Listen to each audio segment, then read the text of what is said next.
found Jessica to talk to us a little bit more about her business, her journey, her cycle of building a common farm. So I want a big round of applause for Jessica Fong. Thank you. So, here's the clicker. Thank you. Have fun. All right. Well, good morning, and thanks for spending time here on a Friday morning, the last Friday right before Christmas. I'm sure everyone's very busy. So when they sent me the topic of the month, which was cycle, then obviously I went online and I'm like, I haven't thought about cycle too much other than, working on my farm. We have the irrigation cycle, the plant cycle. But, the first thing was, a series of events that are regularly repeated in the same order. And so, I'm thinking about the economical cycle. I'm thinking about us women with our menstrual cycle every month. I am thinking inevitably about our plant cycle, the life and death of the plants, because in our farm, we're growing hundreds and thousands of plants. And so inevitably, I'm reminded of the plant cycle. But today, I actually want to talk about the cycle of chaos when you're building a company. Show of hands, who here is building their own company, working for themselves, unemployed?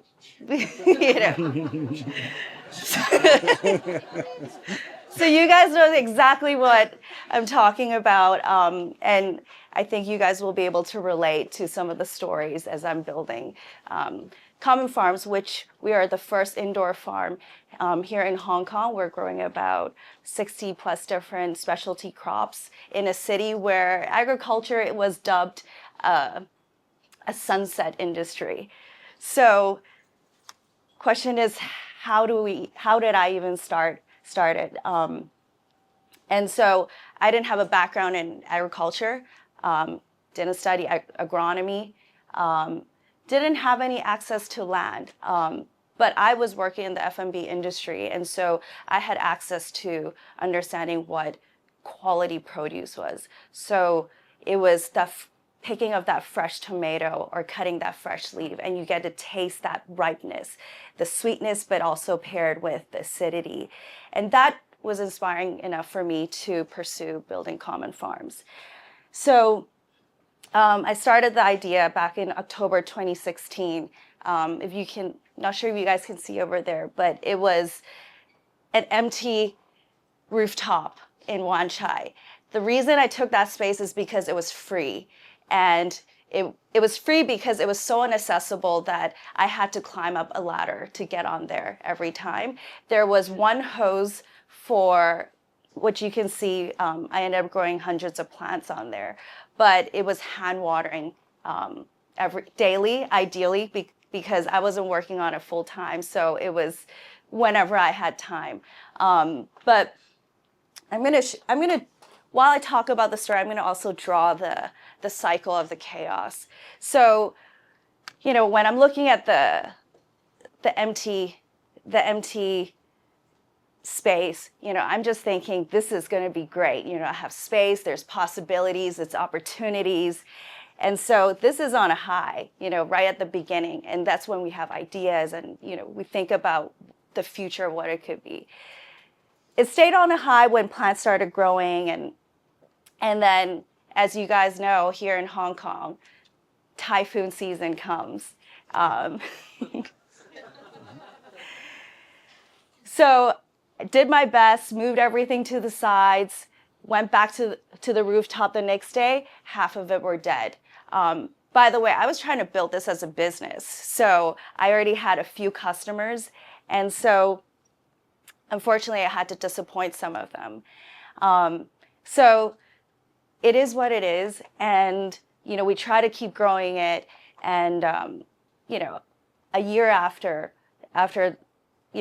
passing through the typhoon, Hong Kong gets pretty hot as well. So, and as you can see, my plants died. So what it proved was I couldn't keep growing plants on this rooftop, and it just wasn't feasible. But the learning was, all right, plants can grow, and I I didn't kill that many plants. But it was a downturn because, the question was, what's next?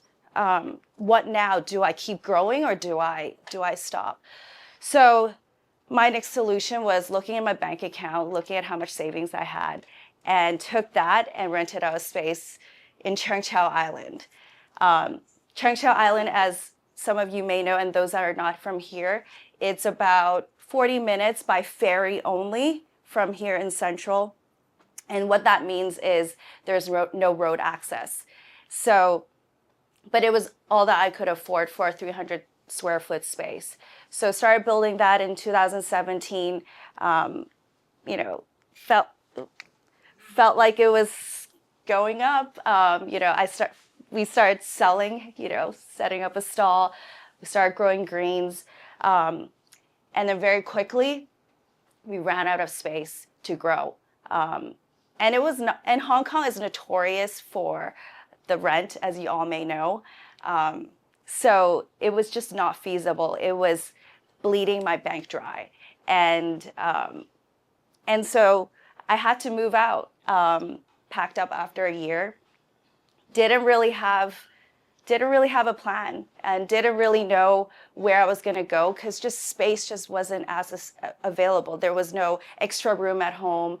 And then the question is, well, what now? So it was just finding anything and anywhere. Took up friend's rooftop.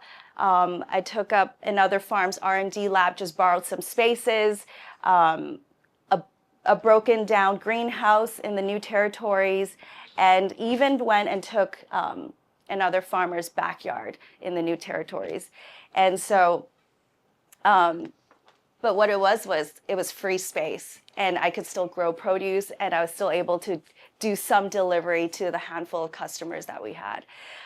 So it did feel like it was kind of getting somewhere, but kind of not, and funny enough, I got kicked out of my friend's rooftop because it was just, overtaking his rooftop space. As you can see, this is the recliner for sun tanning. I took that up as well. I ended up, it was right here, it's an R&D lab for hydroponic production. And I gradually took over all that farm as well. So I got kicked out of there as well. And then the greenhouse, it had to be teared down. So I got kicked out of there as well. So, I mean, there's a pattern of me just getting kicked out of spaces at this point. So, but then the question again was, okay, what now? What's next? The great thing was I had customers that really were willing to buy from us, even though it was very inconvenient for them because we were just growing a small amount of produce. We didn't even have the volume to meet some of the small restaurants. So we would end up having, let's just say, basil. Right? I was growing, let's say, 100 grams of basil, and then we had one customer that ordered it for Christmas. And because I got another customer and I want another customer to keep growing the business, I had to basically ask for 50 grams back from this one customer and then to sell to another customer. But that was kind of how we started growing, and we had the support of the customers to really make me believe that it's worth pursuing and keep trying, regardless of how chaotic, how much of the ups and downs there were. So next was, I didn't have much capital in my bank account to build another farm. Then the next thing is learning how to fundraise. Who here has fundraised before? Some of you? Yeah. You know what it's like. It's another set of learning. And so I needed to fundraise, rent a space, and then build a proof of concept farm. So this was back in 2019, and I found a space, 1,600 square feet in Aberdeen, and I wanted it to be close for our customers, and our customers are chefs, mainly on the Hong Kong Island side. So it was 15 minutes by taxi for them to get there. Of course, getting space on the Hong Kong island is not cheap. So, so back to learning how to fundraise. Didn't know how to put a deck together. Didn't really know how much I needed to fundraise because I've never really built a proper farm before. And then I didn't know who to go to. Do I go to friends? Do I go to family? But then, they're going to see where my business is. And so it was a real learning curve. And I'm still learning through, all of that. But it was 2 weeks before I had to pay the rent that I found an investor and was able to start building. But for the first few months, it was just me building it little by little, rack by rack. Didn't have the capital to hire anyone. And so when I finally got the capital, it was COVID. And so my target audience, my target customer was restaurants and hotels. And so as you can see, it was panic mode again, and it was trying to figure out who I'm going to sell to. Thankfully, as you know, Hong Kong has been very resilient, and we just kind of got through it. And we're in our space for 2 years, and it was 1,600 square feet of trying to grow plants in there. So we ran out of that space pretty quickly. So back to the drawing board of fundraising. So this was a bit of the high, and then now it's a little bit of a low because fundraising is very tasking, and now I have a team to take care of. I have customers to take care of. We had about 30 customers at that point, and fundraising is a job of its own. So a lot of learning. And so in 2022, we did our fundraising. Oh, we had 6 months to fundraise, find a new location, design a new farm that is 10,000 square feet, and renovate the farm, and then move the farm. And at that point, we have just thousands of plants. So this is May 2022. I'm not sure if you guys can see it over there. But we took over a central kitchen, and then we tear that down, and then repurposed it for our indoor farm. And now this is where we're at. We're in Yau Tong. It's a 10,000 square feet space. We're growing the 60 plus different crop types here in Hong Kong, supplying just locally to Hong Kong and Macau.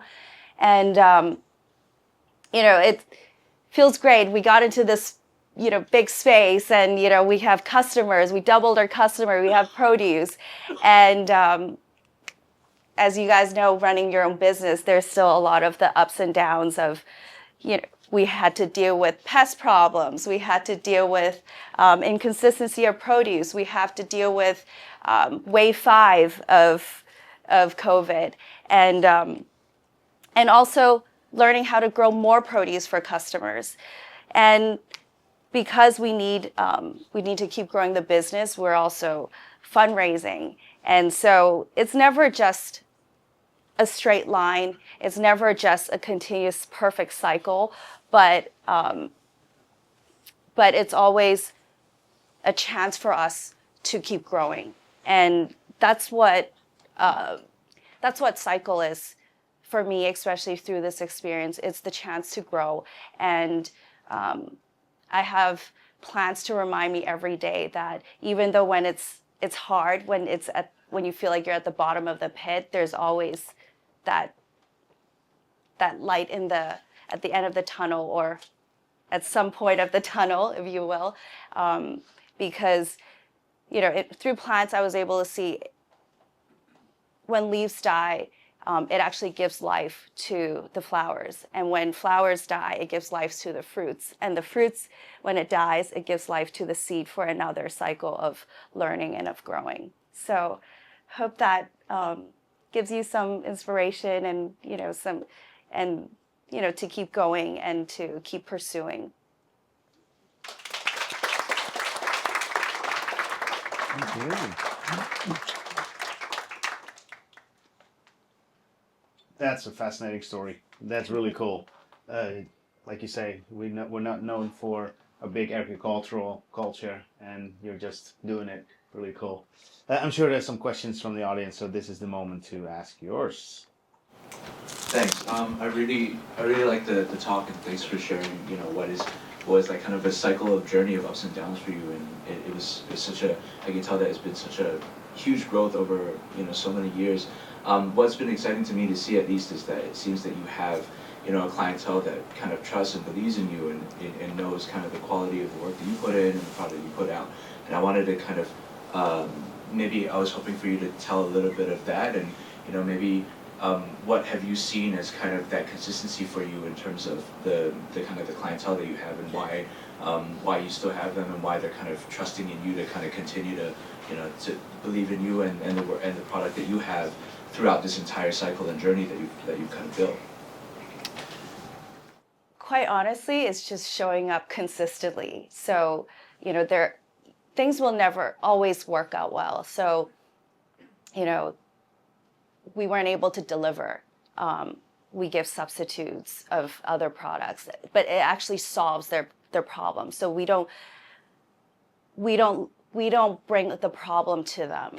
And so we just been consistently doing that.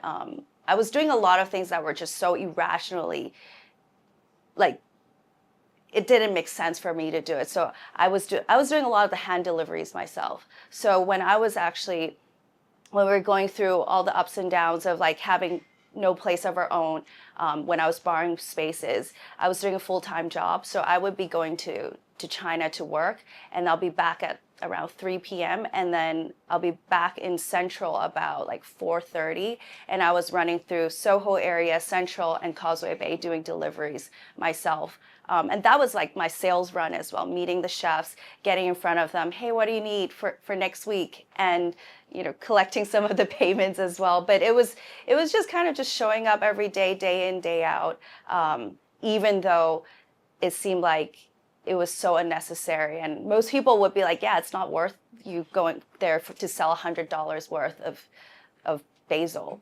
So, and so it's building that relationship with the customers. It's building that trust over time, and it takes time to build that.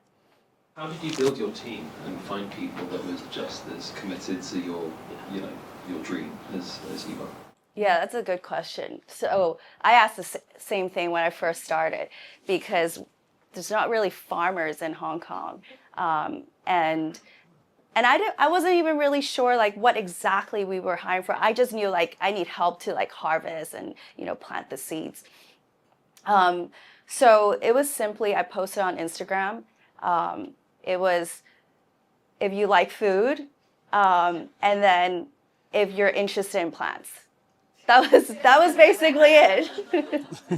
And so actually until today, like, we have not done a paid advertisement, and a lot of it is through Instagram or just through our website, introductions.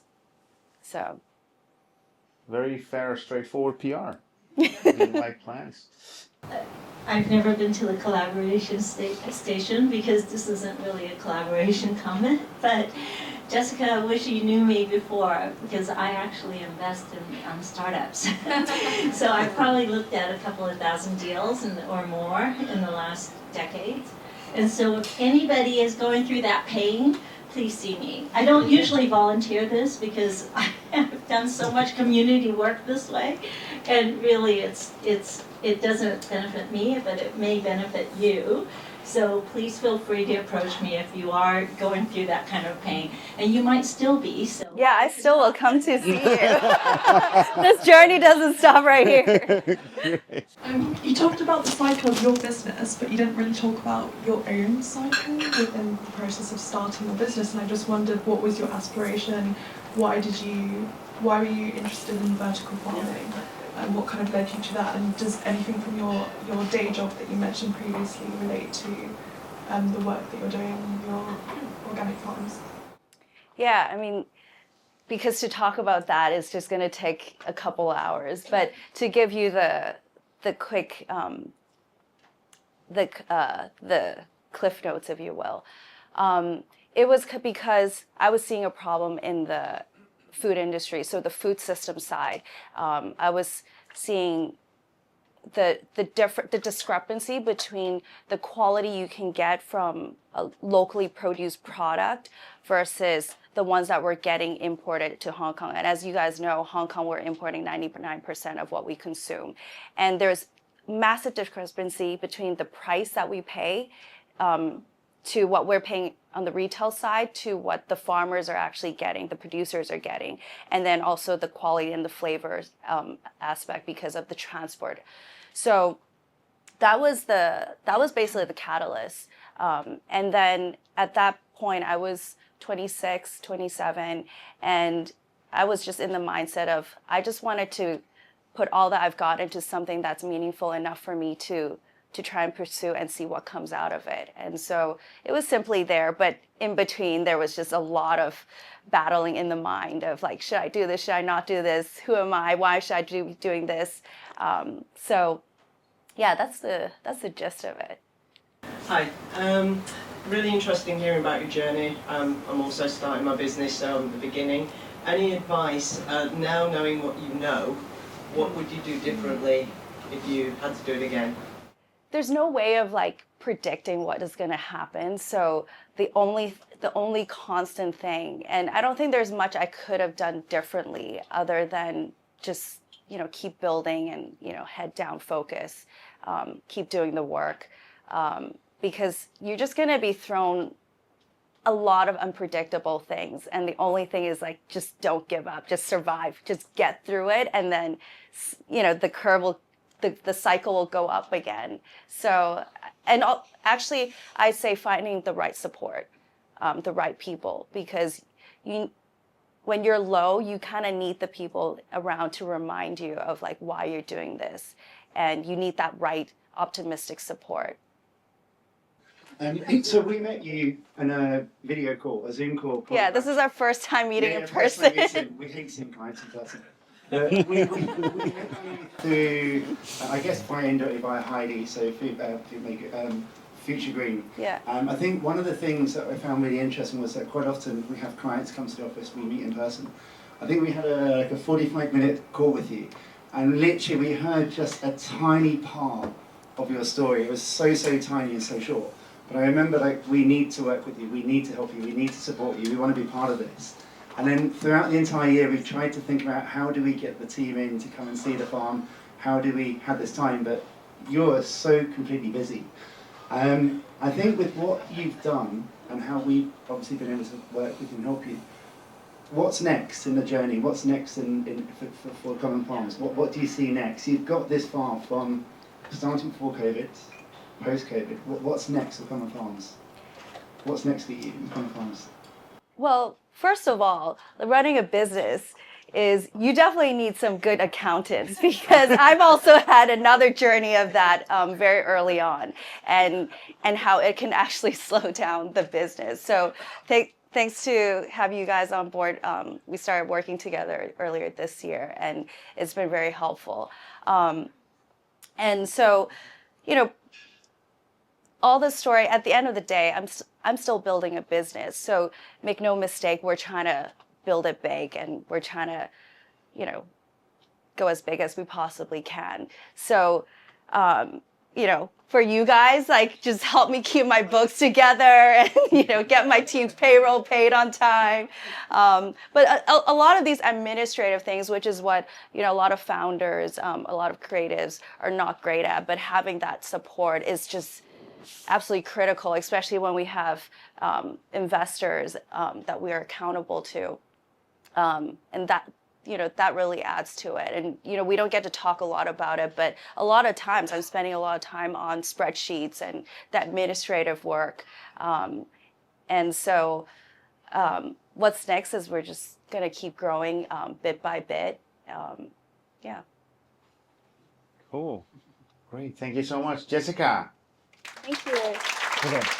I want to invite you on stage one more time. Sorry? Because now it's time for your presents. Oh. Yeah. I'm going to invite Nick over, our paper cutting artist, and he made a unique little piece for you. Thank you. So I don't think at any point in your presentation you have your logo. It's at the bottom. It was very subtle. Sorry. Okay. So this is your logo, right? It has these Yeah. pieces, and I thought like the cycle theme fits very well. All these species I got from your Instagram, so I did Yeah. take you to grow all these. I don't know the names of them. We I'm do sure grow you all will of them, recognize and I can name I can name all of them too. Thank you so much.